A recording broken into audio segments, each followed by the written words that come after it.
भज मन दीन दयाल नटवर गोपाला। भज मन दीन दयाल नटवर गोपाला। गोपाला मुरलीवाला, गोपाला लाला, गोपाला मुरलीवाला,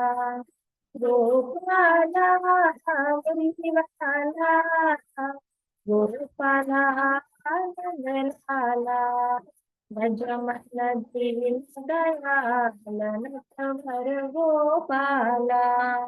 बिलनी के बेर सुदामा के तंदुल, बिलनी के बेर सुदामा के तंदुल, रुचि रुचि भोग लगायो नटवर गोपाला। रुचि रुचि भोग लगायो नटवर गोपाला। गोपाला गोपाला लाला, गोपाला गोपाला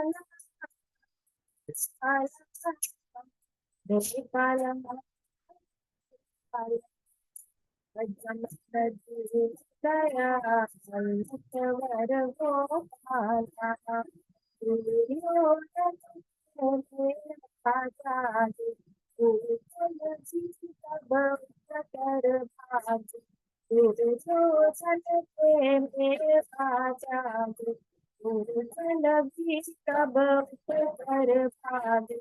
ताग विधुर भाई नटवर गोपाला।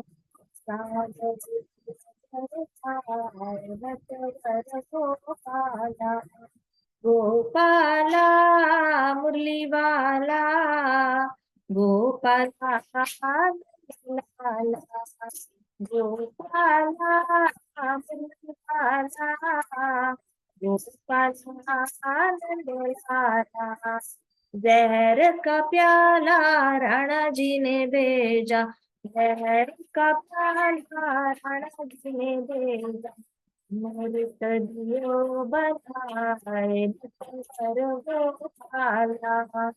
अमृत दियो बनाए नटवर गोपाला।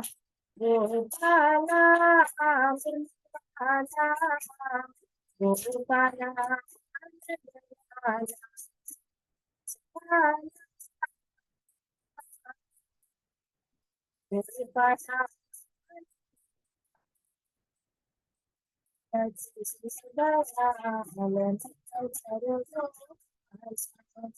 सरस्वती राणा जी ने भेजी, सरस्वती राणा जी ने भेजी। माला दियो बनाए नटवर गोपाला। माला दियो बनाए नटवर गोपाला। गोपाला मुरलीवाला, गोपाला नंद लाला, गोपाला मुरलीवाला, गोपाला दयाल नटवर गोपाला। द्रुपद सुता जब दुष्टों ने घेरी, द्रुपद सुता जब दुष्टों ने घेरी, लाखी राज करी ना देरी, लाखी लाज करी ना देरी। आकर चीर बढ़ाए नटवर गोपाला। आकर चीर बढ़ाए नटवर गोपाला। गोपाला गोपाला गोपाला गोपाला लाला। जमन दयाल नटवर गोपाला। नमः विष्णुपदाय कृष्णपृष्ठाय भूतले श्रीमते वेदांत स्वामिनिते नामिने। नमस्ते सारस्वते देवे गौरवाणी प्रचारिणे। ओम अज्ञानतिम्रान्धस्य ज्ञानाञ्जनशलाकया चक्षुरुन्मिलितं येन तस्मै श्रीगुरुवे नमः। श्रीचैतन्यमनोभीष्टं स्थापितं येन भूतले स्वयं रूप कदा मह्यं ददाति स्वपदान्तिकम्। हे कृष्ण करुणा सिन्धो दीनबन्धो जगत्पते गोपेश गोपिका कान्त राधा कान्त नमोस्तुते। तप्त कांचन गौरांगी राधे वृंदावनेश्वरी विश्वभानुसुते देवी प्रणमामि हरिप्रिये। वाञ्छाकल्पतरुभ्यश्च कृपा सिन्धुभ्य एव च पतितानां पावनेभ्यो वैष्णवेभ्यो नमो नमः। जय श्री कृष्ण चैतन्य प्रभो नित्यानंदा श्री अद्वैत गदाधर शिवासादि गौर भक्त वृंदा। हरे कृष्णा कृष्णा कृष्णा हरे हरे, हरे राम राम राम हरे हरे। ओम नमो भगवते वासुदेवाय। ओम नमो भगवते वासुदेवाय। ओम नमो भगवते वासुदेवाय। नारायणं नमस्कृत्यं नरं चैव नरोत्तमं देवीं सरस्वतीं व्यासं ततो जयमुदीरयेत्। नष्टप्रायेषु भद्रेषु नित्यं भागवत सेवया भगवती उत्तम श्लोकी भक्तिर्भवति नैष्टिकी। मुखं करोति वाचालं पङ्गुं लङ्घायते गिरिं यत्कृपातम् अहं वन्दे श्रीगुरो दीनतारणम्। हरे कृष्णा कृष्णा कृष्णा हरे हरे, हरे राम राम राम हरे हरे।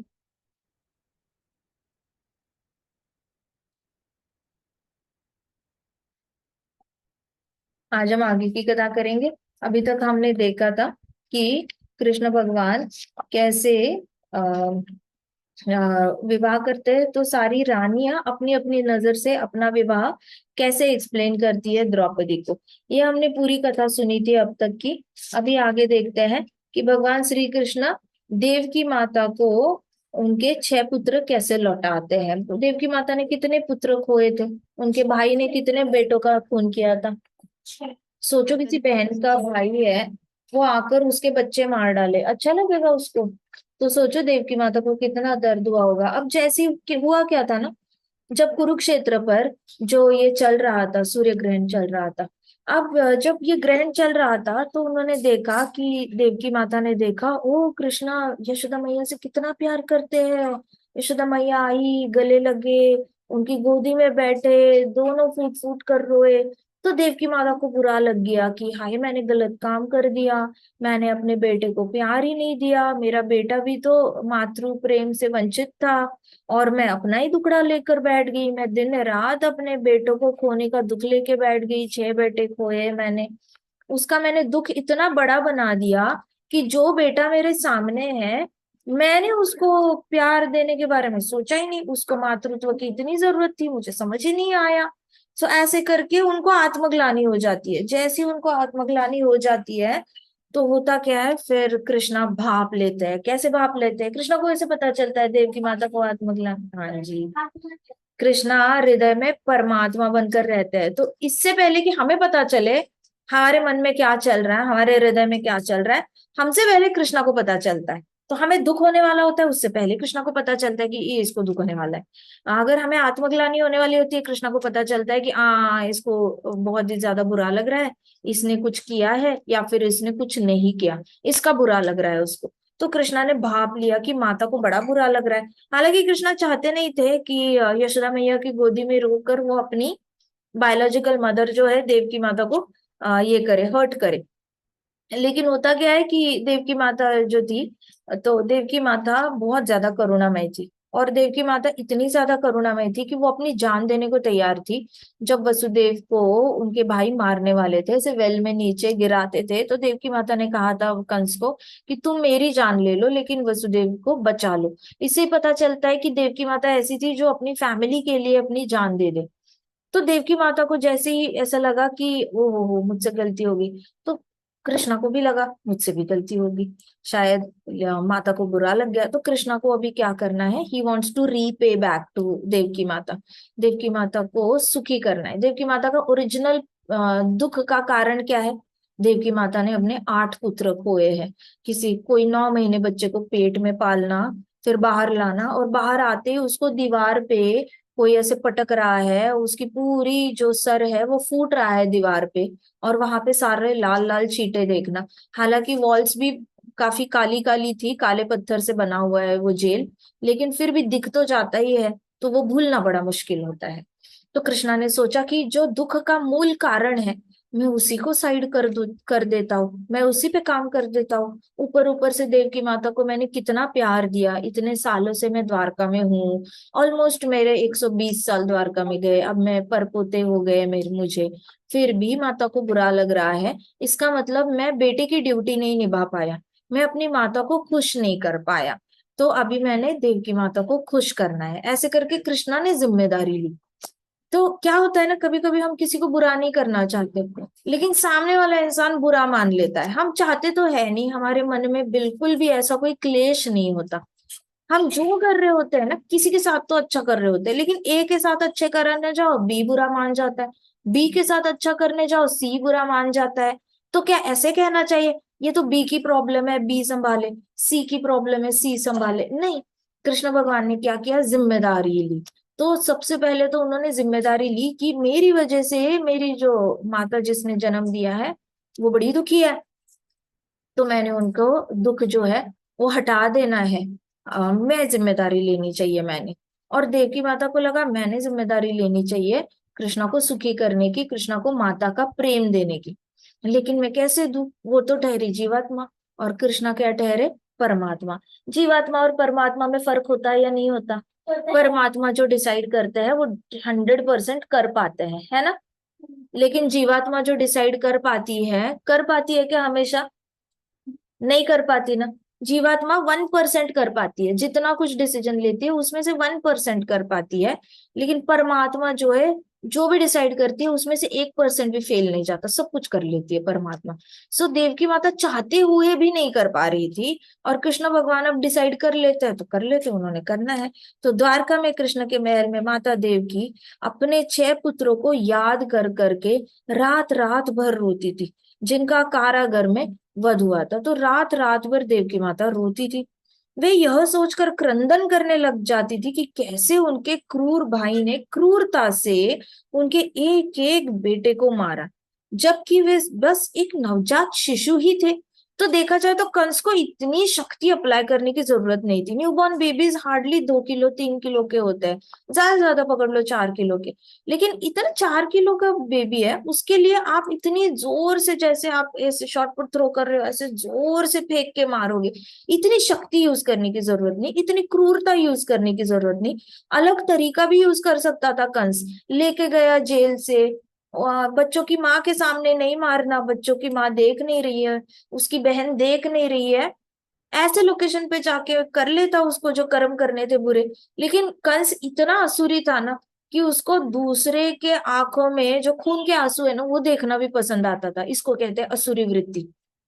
वो देखना चाहता था कि वसुदेव और देवकी के हृदय में ना पूरा टेरर फैला दे, और वो इतने डर जाए कि कोई भी 8वां बच्चा वो छुपाने की कोशिश ना करे। तो उसने डर पैदा करके अपनी मनमानी करने की कोशिश की, लेकिन जो भी डर पैदा करके मनमानी कोशिश करता है वो कभी कामयाब नहीं होता। तो ये मन से हमेशा निकाल देना कि अगर आप किसी क्लासमेट को डराना चाहते हो, कोई बड़ा छोटे को डराना चाहता है, और डरा कर किसी को ठीक किया जा सकता है या अपने मन का काम ठीक करवाया जा सकता है, तो ये बिल्कुल फेल स्ट्रेटेजी है, जो कंस की फेल गई है स्ट्रेटेजी। उसने एवे मतलब वेस्ट में ही इतना बड़ा पाप कर दिया।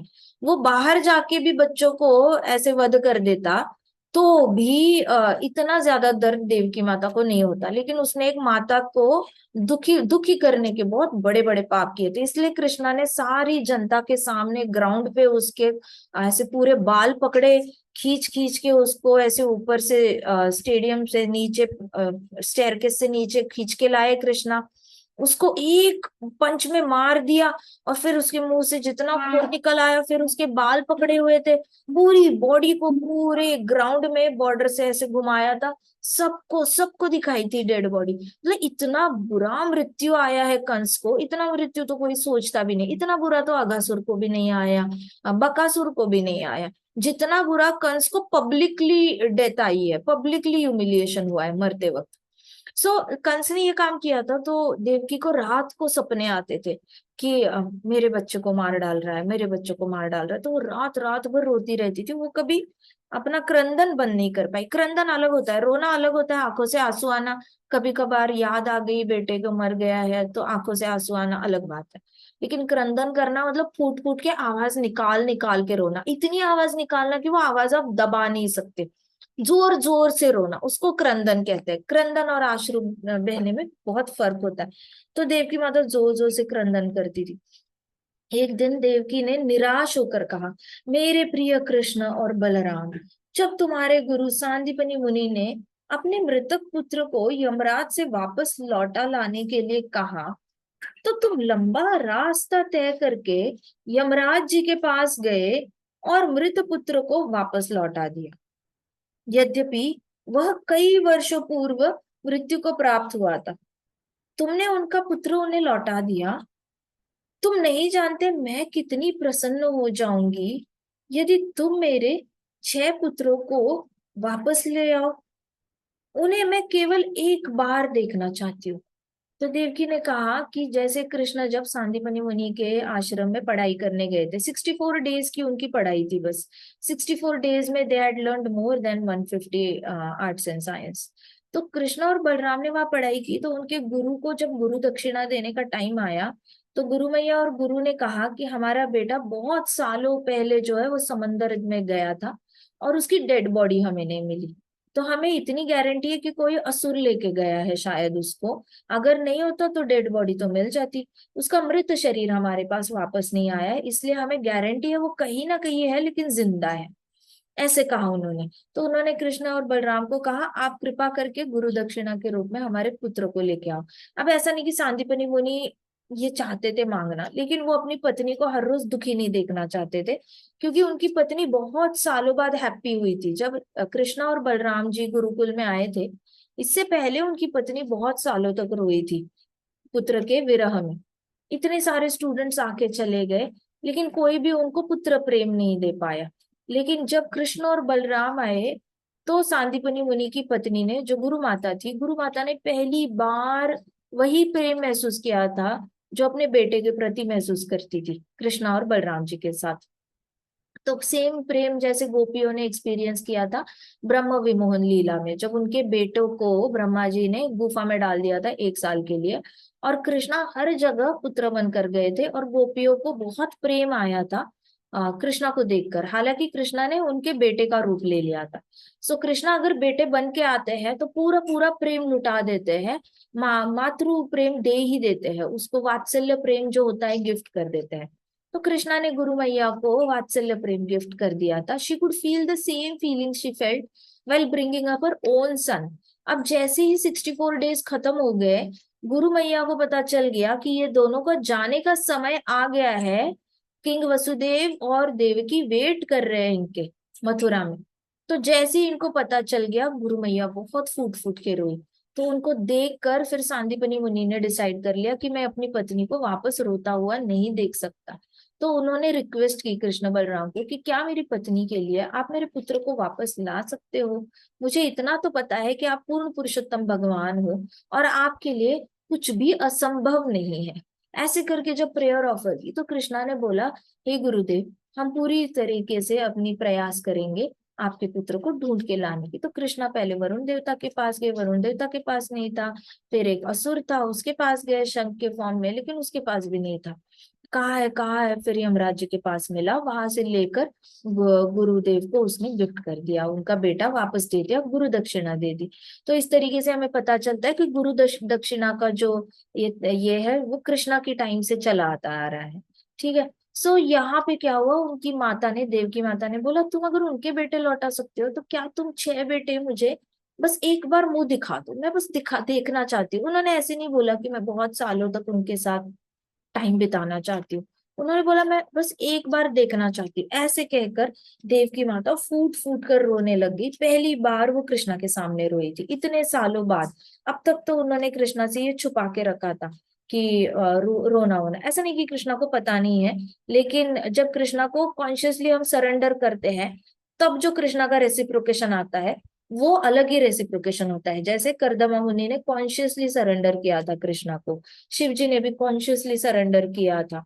तो हम देखते हैं कि लॉर्ड कपिला है, देवहूति माता कॉन्शियसली सरेंडर करके चली गई थी। मतलब आप खुद ही डिसीजन लेते हो कि मैं कृष्ण की शरण जाऊंगा और कृष्णा से बात करूंगा, एक रिश्ता बनाऊंगा कृष्णा के साथ। तो यहाँ पे देवकी माता ने जब कृष्ण के ऊपर भरोसा किया और कृष्णा से खुद ही बोला, तो कृष्णा को के आंखों में भी आंसू आए। भगवान श्री कृष्ण तथा बलराम ने तत्काल सूतल नामक निम्न लोक की ओर प्रस्थान किया। कृष्ण और बलराम इमीडिएटली निकले, और कहाँ निकले? अपना रथ लेकर सुतल लोक। अतल वितल सुतल तलातल पाताल रसातल, है ना? तो इतने सारे नर्क लोक होते हैं, तो कृष्णा कहाँ गए भाई के साथ अपने? सुतल लोक। यहाँ सुतल लोक गए, और वहां सुतल लोक के राजा बलि महाराज से मिले। बलि महाराज ने उन दोनों का स्वागत किया तथा उन्हें अपने स्वर्ण आसन पर बिठाकर उनका पाद प्रक्षालन किया। बलि महाराज किसके बेटे हैं? बलि महाराज प्रहलाद महाराज। शाबाश, प्रहलाद महाराज के बेटे हैं। सो डिवोटी के बेटे हैं, उनको पता है भगवान का वेलकम कैसे करना है। जैसे ही कृष्ण भगवान आए, उन्होंने उनको अपने सिंहासन पर बिठाया और उनके चरण पखारना शुरू किया। चरण पे जल चढ़ाना, गुलाब जल चढ़ाना, फिर उसमें थोड़ा सा ऑयल लगाना, फिर वापस वार्म वाटर से वॉश करना, फिर उसके ऊपर इत्र लगाना अच्छे से, इत्र लगाने के बाद चंदन लगाना, फिर उसके ऊपर तुलसी माता का पत्र चढ़ाना। तो ये पूरे इस प्रोसेस को कहते हैं पाद प्रक्षालन। तो उन्होंने पाद प्रक्षालन किया कृष्ण भगवान के चरण कमलों का। बलि महाराज अत्यंत प्रसन्न हो चुके थे भगवान को अपने घर में देखकर। तो बलि महाराज को बहुत अच्छा लगा था भगवान वहां पे आए थे। तदुपरांत बलि महाराज ने उन्हें मूल्यवान वस्त्र दिए और आभूषण भेंट दिए। बलि महाराज ने गिफ्ट किया कृष्णा को, एक्सपेंसिव क्लोथ्स और एक्सपेंसिव ज्वेलरी के साथ उनको गिफ्ट दिए बलि महाराज ने। घी के दीपक से कृष्ण भगवान की आरती करी, और तथा शीतल चंदन को कृष्ण भगवान के पूरे शरीर पर लेप लगाया। फिर बलि महाराज ने खुद अपने हाथों से कृष्ण भगवान का लेप किया। अब पता चला वृंदावन में क्यों लेप करते हैं। जून के महीने में खासकर इतनी गर्मी हो जाती है कि जून के महीने में लेप किया जाता है। हर हर डिवोटी जो होता है अपने घर पे अपने डीटीज को चंदन का लेप करता है जब गर्मी बहुत बढ़ जाती है। तो सुतल जो लोक है, नर्क लोक जो है, वहां पे एक्सट्रीम गर्मी होती है। जैसे अर्थ पे हमारी जो भूल लोक है, तो वो सेंटर आता है। तो हमारे सेंटर में 4 सीजन्स होते हैं ना, गर्मी आती है, फिर सर्दी आती है, बीच में 2 सीजन्स और आते हैं। नीचे के लोगों में ना ज्यादा से ज्यादा टाइम तक गर्मी ही गर्मी रहती है। जैसे इंडिया, अब अर्थ पे देखो, हमारे आर्कटिक साइड पे ज्यादा से ज्यादा देर तक ठंडी ठंडी होती है, और बहुत कम टाइम के लिए सूरज निकलता है। किसी किसी जगहों पे तो हार्डली 1 महीना या आधा महीना सूरज निकलता है, नहीं तो निकलता ही नहीं है। वहां पे बहुत कम गर्मी है। वैसे नर्क लोक में ज्यादा से ज्यादा गर्मी होती है। तो वहां पे कृष्ण भगवान जैसे ही आए, तो जाहिर सी बात है बहुत गर्मी है, तो बलि महाराज ने उनको चंदन का लेप लगाया, आए कृष्णा, और ठंडक ठंडक पहुंचाई। तो ये डिवोटी का काम होता है। Devotee should feel the how Krishna feels. तो जैसे डिवोटी कृष्ण भगवान को अगरबत्ती लगाता है, तो डिवोटी को पता होना चाहिए कि कृष्णा सूंघते हैं। ऐसा नहीं है कि कृष्णा का ये स्टैचू सामने है और कृष्णा को सूंघना नहीं आता। कृष्णा को सूंघना आता है, इसलिए अच्छी अच्छी अगरबत्तियां बना बना के धाम में दी जाती है। कभी कभी इतना बड़ा ये मिलता है, उसका हाथ से बनानी होती है धूप अगरबत्ती, कृष्णा के सामने लगाना होता है। क्यों धूप अगरबत्ती लगाई जाती है, इतना समझ में आना चाहिए कि कृष्णा सूंघते हैं।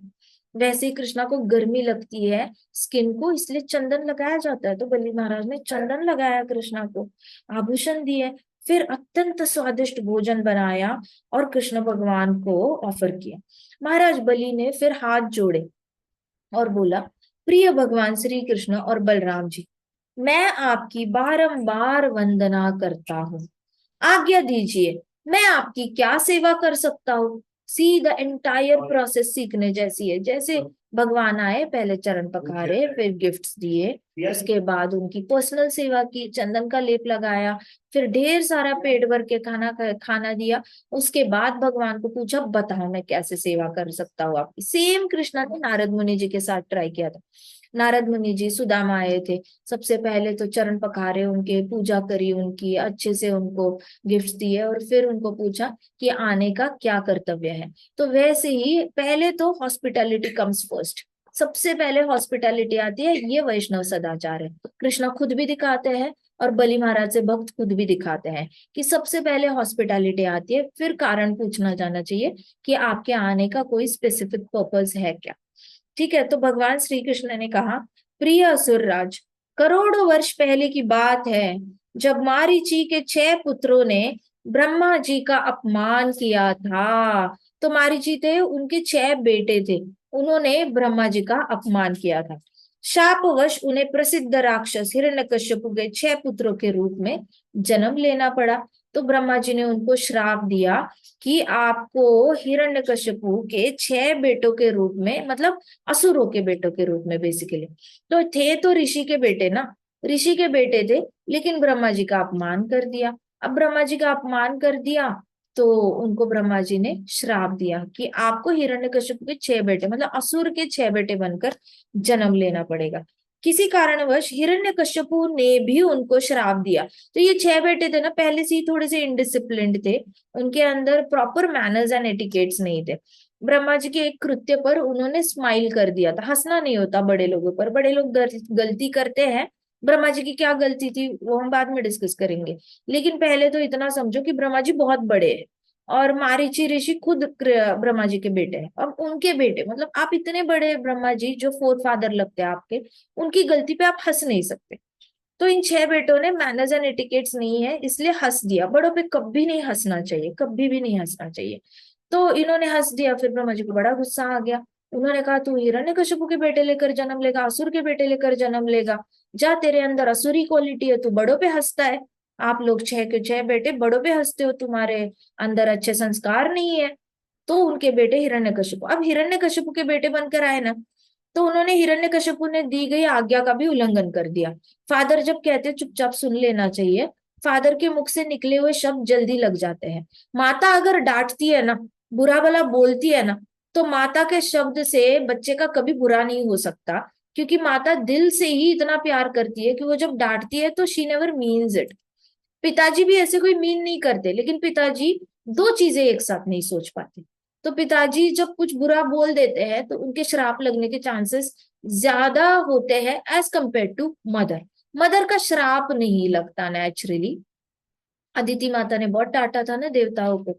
जैसे ही बलि महाराज इंद्र देवता के इस पे राज करने आए थे, तो इंद्र देवता रोते रोते अदिति माता के पास आए, कहा कि सारे बेटे आए, डेमिगॉड्स आए, अदिति माता के पास आकर रोते हुए बोले, हमारा राज्य चला गया, बलि महाराज एनकाउंटर करने आए, अदिति माता हेल्प करो, ऐसे करके रोने लग गए। तो अदिति माता ने शुरुआत में तो डांटा, कितनी बार बोला है बृहस्पति जी की बात माना करो, माना करो।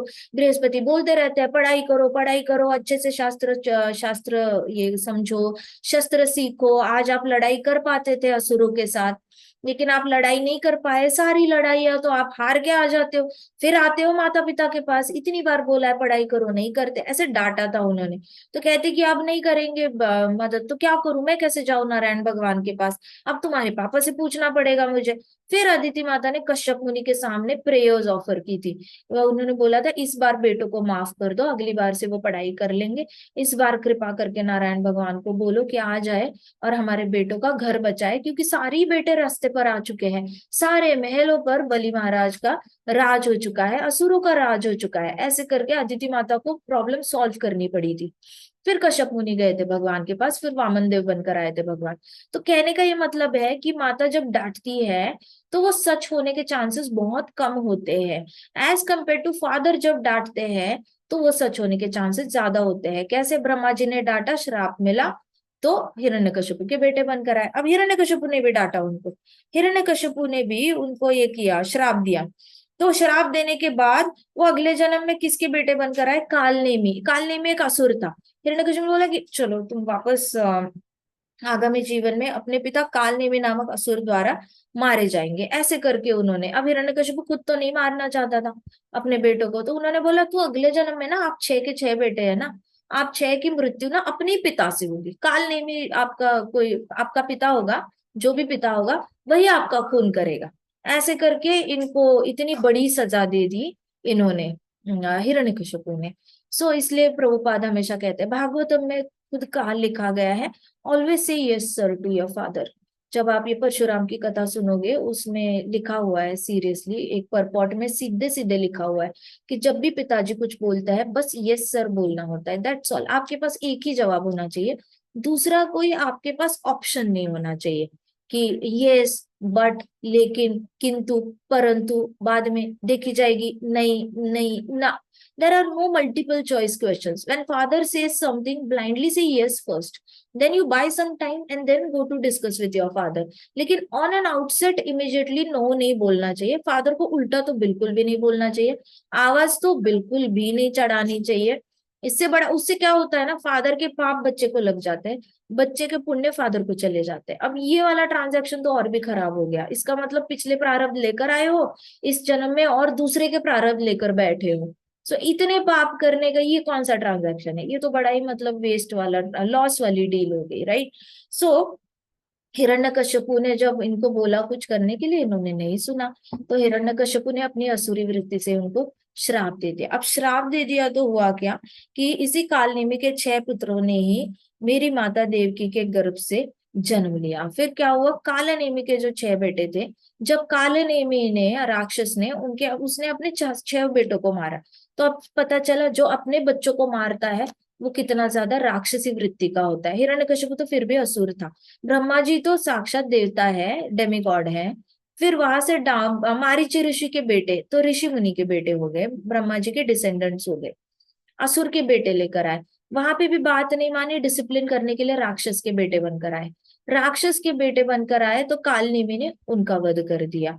तो राक्षस जो होता है ना, कई सारे आप केसेस देखते हो, यूएस में रिसेशन आ जाता है तो बच्चों को भी मारते हैं, वाइफ को भी मार देते हैं, फिर खुद को गोली मार देते हैं, कभी कभी फैमिली को मारते हैं और खुद जेल में जाके लाइफ टाइम इम्प्रिजनमेंट में 3 वक्त की रोटी खाते हैं। तो इनको बस अपनी रोटी की पड़ी होती है, इनको बच्चों का पेट नहीं पालना, इनको वाइफ का पेट नहीं पालना, प्लस उनको ऐसे इनविजिबल हो जाना है, सोसाइटी से, समाज से इनविजिबल हो जाना होता है। इसलिए चुपचाप कोर्ट चले जाते हैं, पुलिस के पास चले जाते हैं, बोलते हैं कि मुझे अरेस्ट कर लो, मैं जेल जाना चाहता हूँ, मैंने ही अपने पत्नी और बेटे को मार डाला है। तो ये राक्षसी वृत्ति है, जहाँ पे आपको रेडीमेड खाना होता है और आपको दूसरे का पेट नहीं पालना होता। तो कालनेमी ने जैसे ही 6 बेटों को मारा, वो 6 बेटों ने किसका जन्म लेकर, किसके बेटे बनकर जन्मे? वो देवकी माता के बेटे लेकर जन्मे। तो देवर ऑलरेडी डेस्टाइंड टू डाई, देवर already destined to die. Kalnemi ने भी उनको ये किया था, ये कालनेमी के हाथों से उन्होंने मरना था। तो अभी हुआ क्या कि कालनेमी जो है वो वापस कंस बनकर आए। अब कालनेमी कंस बनकर आया तो उन्हीं का फादर है ना कालनेमी। ये 6 बेटे जो देवकी को हुए हैं, ये 6 बेटों का पिछले जन्म का फादर कौन है? कालनेमी। तो कालनेमी कंस बनकर आया, कंस बनकर आया और कंस बनकर उसने 6 बेटों का वध कर दिया। भले इस जन्म में उनका रिश्ता बहन के 6 पुत्र ऐसे वाला था, लेकिन ओरिजिनली पिछले जन्म में Kans was the father of these 6 children. तो वापस वो जो ये था श्राप था, वो वापस एग्जीक्यूट हुआ, जहां पे कंस ने आकर इन 6 पितरों को मार डाला। तो ये 6 बेटों ने माता देवकी के गर्भ से जन्म लिया। उनके भाग्य में अपने पिता द्वारा मरना लिखा था, इसलिए जिसने दुष्ट राजा के कंस के रूप में जन्म लिया था, कालनेमी ने, उन्हीं ने उनका वध कर दिया। प्रिय बलि महाराज, मेरी माता देवकी अभी भी उनकी अकाल मृत्यु के लिए क्रंदन करती है। फिर कृष्णा ने बताया कि मेरी माँ जो है वो गलती से ये समझ बैठी है कि ये 6 बेटे उनके हैं, उनको पता नहीं है कि कोई भी किसी का आइडियली बेटा या बेटी होता ही नहीं है। पिछले जन्म में अपने ही बच्चों के माता पिता कोई और होते हैं, हमें नहीं पता होता अपने ही बच्चों के माता पिता पिछले जन्म में कोई असुर थे, देवता थे, ऋषि थे, कौन थे, ब्रह्मा जी थे। We don't know anything about their past parents. तो वैसे देवकी माता को पता नहीं था कि जो 6 बेटे मर चुके हैं उनका, उनके फादर कौन थे। तो देवकी माता समझ बैठी थी कि वो ही ओरिजिनल माता है इन 6 बेटों की, इसलिए उन्होंने इतने साल, मोर देन 100 years का क्रंदन किया है। More than 100 years, imagine. इसको कहते हैं grief period, grieving period. Grieving period मतलब आपका दुख जो है, आपका दुख जो है वो, क्या लिखा है ये, send the link to the new number, ये क्या क्या बताया आपने? ये हम कथा के बाद एड्रेस करेंगे अनुराधा माता जी, ठीक है? सो small girl, she wants to join. okay, is it, then can you send the link? It is in the group, can you send her? Just copy paste the link. The Zoom link is in the group only. Copy and paste it and send them. Okay? Copy paste. It is in the group only. Can you do that? Or shall I ask somebody else to help you? माता जी मैं कर दूंगी। कर लो कर लो। Thank you so much, thank you so much. So अभी होता क्या है कि इसको कहते हैं ग्रीविंग पीरियड। ग्रीविंग पीरियड, अभी देखो कोरोना में इतने सारे लोग मरे थे, किसी की बहन मरी थी, किसी की पत्नी, किसी के पिताजी, किसी की माता, मैंने इतने सारे देखे कि जिसके भाई या बहन चले गए थे ना, वो लोग ज्यादा डिवास्टेटेड है एज कम्पेयर टू जिसके माता पिता चले गए या जिसके बच्चे बेटे चले गए। बूढ़े लोग तो फिर भी अपने बेटों की बेटी की मृत्यु हैंडल कर पाए, लेकिन जो यंग है, जो 30 साल का है, जो 40 साल का है, जिसने अपनी बहन को आसपास की एज में या भाई को मरते हुए देखा, वो बिल्कुल अनएक्सपेक्टेड था। अभी 4 साल होने को आए इस बात को, लेकिन फिर भी वो लोग क्रंदन कर रहे हैं, वो रो रहे हैं, हर रोज रोते हैं, अपने परिवार को दुख में डालते हैं, गुस्सा करते हैं अपने परिवार पे, अपना करियर चौपट करके बैठे हैं, काम नहीं करते ऑफिस में, बच्चों पे डांटते हैं, पत्नी पे डांटते हैं, कभी कभी अपने पति के ऊपर डांटते हैं। तो ऐसे सब करके ना सब लोग अपना दुख ये करने मैनेज करने की कोशिश कर रहे हैं और रो रहे हैं बार बार। तो ये जो होता है, अभी 4 साल, अभी कोरोना के बाद तो हम ऐसे देख रहे हैं, लेकिन देखा जाए तो देवकी माता ने 100 साल सहा। और देखो किसके लिए? कालनेमी के बेटे के लिए। कालनेमी का बेटा कंस के बेटे, तो कंस के बेटों के लिए देवकी माता रो रही है, हालांकि उनके गर्भ से निकले। तो ये एक बहुत बड़ा, इसको कहते हैं माया की पट्टी होती है हमारी आंखों पर। हमें सच में लगता है हमारे बच्चे अपने होते हैं, लेकिन अगर आप हमेशा ऐसे देखोगे ना, देख देख के प्रैक्टिस करना, हर एक जीवात्मा को देखना और प्रैक्टिस करना, ये हर रोज देखते वक्त, ये पिछले जन्म में किसी और का बच्चा है, किसी और का पुत्र होगा, किसी और की पुत्री होगी, ऐसे करके ऐसे सारे इससे बाहर आ जाना चाहिए। नहीं तो उसके साथ रह रहकर दुखी होके टाइम वेस्ट नहीं करना चाहिए अपना। तो देवकी माता, कृष्ण भगवान ने कहा बलि महाराज को, मेरी माता गलती से इन सारे बेटों को अपना बेटा समझ बैठी है और 100 साल से क्रंदन कर रही है। तो प्रिय बलि महाराज, मेरी माता देवकी अभी भी उनकी अकाल मृत्यु पे क्रंदन करती है। मुझे ज्ञात है कि वे सब तुम्हारे साथ निवास कर रहे हैं। कृष्णा ने कहा बलि महाराज को, मुझे पता है कि ये सब तुम्हारे साथ है। इनके नाम है स्मर, उद्गित, परिश्वंग, पतंग, क्षुद्रभृत तथा घृणी। तो इनके नाम ही घृणी थे, क्षुद्रभृत थे, पतंग, परिश्वंग, उद्गित और स्मर।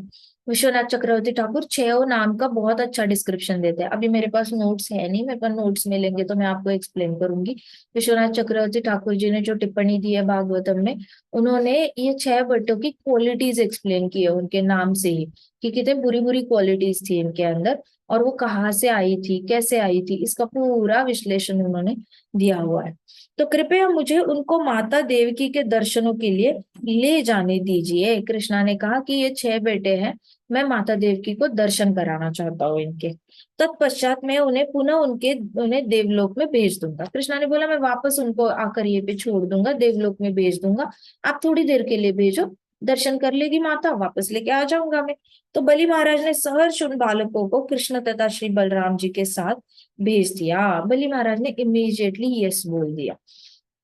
कृष्ण तथा श्री बलराम जी ने उन बालकों को घर ले आए और उन्हें छोटे शिशुओं के रूप में माता देवकी को सौंप दिया। इससे हमें पता चलता है कि कोई भी मृत्यु जो होती है ना, वो परमानेंट नहीं होती। देहिनोऽस्मिन् यथा देहे कौमारम यौवनम जरा तथा देहांतर प्राप्तिर धीरस्तत्र न मुह्यति। इतना तो ज्ञान देवकी माता के पास था कि देहिनोऽस्मिन् यथा देहे हो चुका है, ये 6 की 6 आत्माएं किसी और देह में चली गई है और इनका मृत्यु permanent. So death is not permanent ever, death is always a temporary phase. So कोई चीज टेम्पररी है उसके लिए इतना ज्यादा शोक नहीं मनाना चाहिए। सो जैसे ही कृष्णा ने इनको लेकर आ गए तो हमें पता चलता है कि डेथ कोई ऐसे इटर्नल ट्रुथ नहीं है। इटर्नल ऐसे मतलब परमानेंट फैक्ट नहीं है कि जो कभी चेंज नहीं हो सकता। डेथ की साइकिल भी बंद हो सकती है। हमारे थर्ड कैंटो में हमने डिस्कस किया था कि एक भौतिकवादी की मृत्यु कैसे होती है। भौतिकवादी मृत्यु उसकी होती है यमराज जी कैसे, आप अगर जाओगे थर्ड कैंटो है यूट्यूब की प्लेलिस्ट पर, तो वहां पे हमने डिस्कस किया है एक भौतिकवादी का जन्म कैसे होता है, जन्म का रहस्य क्या होता है, और मृत्यु कैसे होती है। तो वो आपने 8 भी ऐसे लेक्चर्स आपने बैक टू बैक देख लिया ना, तो आपको पता चलेगा कि जन्म और मृत्यु ये जो पूरा प्रोसेस है वो आइडियली ओरिजिनली 0 to डेथ, फिर डेथ के बाद वापस बर्थ, ये पूरी साइकिल होती कैसे है ना, वहां से आपको पता चलेगा। ये पूरी साइकिल लॉर्ड कपिला ने देवहूति माता को एक्सप्लेन करी थी। तो ये वाली साइकिल हमें क्लैरिटी आ जाएगी अगर आप वो सुन लोगे। तो यहाँ पे देवकी माता को पता था कि ये लोगों का बस देहांतर हो चुका है, तो कृष्ण बलराम उनको लेकर आगे देवकी माता के पास। कृष्णा और बलराम जी ने उन बालकों को घर लेकर आए और छोटे शिशुओं में कन्वर्ट कर दिया। इनका जो साइज था इनको श्रिंक कर दिया और छोटे बेबीज में कन्वर्ट कर दिया। 6 6 छोटे न्यूबॉर्न बेबीज होते हैं ना, उस रूप में। वहां से तो लाए थे बड़े बड़े अडल्ट थे, बड़े बड़े दिख रहे थे वो लड़के, फिर यहाँ पे लाए तो उनको न्यूबॉर्न बेबी के रूप में कन्वर्ट किया, उनका फॉर्म ही छोटा कर दिया, श्रिंक कर दिया कृष्णा ने, और देवकी माता के पास उनको क्या कर दिया, सौंप दिया। फिर देवकी माता ने उनको देखा न्यूबॉर्न बेबीज, तो फिर बलराम जी ने क्या किया, उनको टॉडलर एज में कन्वर्ट कर दिया। टॉडलर एज मतलब जैसे 4 5 साल के पौगंडावस्था में होते हैं ना बच्चे, बलराम जी ने उनको पौगंडावस्था में लाया। कि देवकी माता ने ऐसे देखा और फिर बलराम जी को लगा कि अरे ये माता को तो वही याद आएगा कि ये 6 बेटों को कभी भी दीवार पे पटका जा सकता है, वो तो अभी भी मर सकता है। तो जल्दी से बलराम जी ने उनके सामने उनको कितना कर दिया, 4 5 साल का पगुंडावस्था का कर दिया। तो जैसे ही ये 6 पुत्र आए वो दौड़ते दौड़ते दौड़ते देवकी माता के पास चले गए। देवकी माता ने उनको गले लगाया और वो वात्सल्य प्रेम में इतनी डूब गई कि उनके स्तनों से दूध की धारा बहने लग गई। उनको इतना दूध आया, देवकी माता को इतना ज्यादा प्रेम आया अपने बेटे के प्रति। जब कृष्णा से मिली थी ना मथुरा में जेल में, तब भी देवकी माता को इतना ही प्यार आया था कृष्णा से। तो कृष्णा ने अभी देवकी माता को क्रंदन रोकने के लिए उन्होंने 6 बेटों को वापस लाया था, और छोटे से इस उम्र में। और देवकी माता बहुत रोने लग गई उनको गले लगाते। उन्होंने अत्यंत स्नेह पूर्वक शिशुओं को दुग्धपान कराया। वे शिशुओं को बारंबार अपनी गोदी में बिठाती और उनके सर को सूंघती। तो माए होती है वो बच्चों को लेती है और उनके सर को सूंघती है। सर का बड़ा अच्छा ये आता है, फ्रेग्रेंस आता है बच्चों के, तो वो सर सूंघती थी। तो क्या सच कृष्ण और बलराम मेरे खोए हुए पुत्रों को वापस लाए हैं? ये चेक करने के लिए वो सर सूंघती थी कि यार मेरे बेटे वापस आए हैं, मुझे भरोसा नहीं हो रहा मेरे बेटे वापस आए हैं। ऐसे करके वो सूंघ सूंघ के वापस टेस्ट करती। तो भगवान कृष्ण ने भी शिशु रूप में उस दूध का पान किया। फिर कृष्णा भी छोटे से बेबी में कन्वर्ट हुए और कृष्णा ने भी देवकी माता का दूध पिया। इस प्रकार जब उन शिशुओं ने देवकी जी का दुग्धपान किया तो भगवान श्री कृष्ण के प्रेम से ओतप्रोत हो गए। उनके शरीरों का स्पर्श किया। कृष्ण भगवान ने उन सारे 6 बच्चों को ना इसे टच किया खेलते खेलते।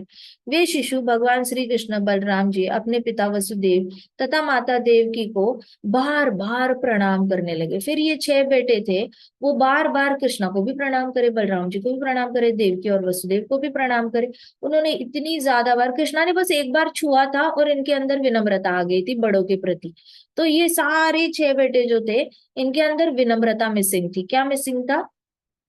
ह्यूमिलिटी, हाँ, ह्यूमिलिटी मिसिंग थी।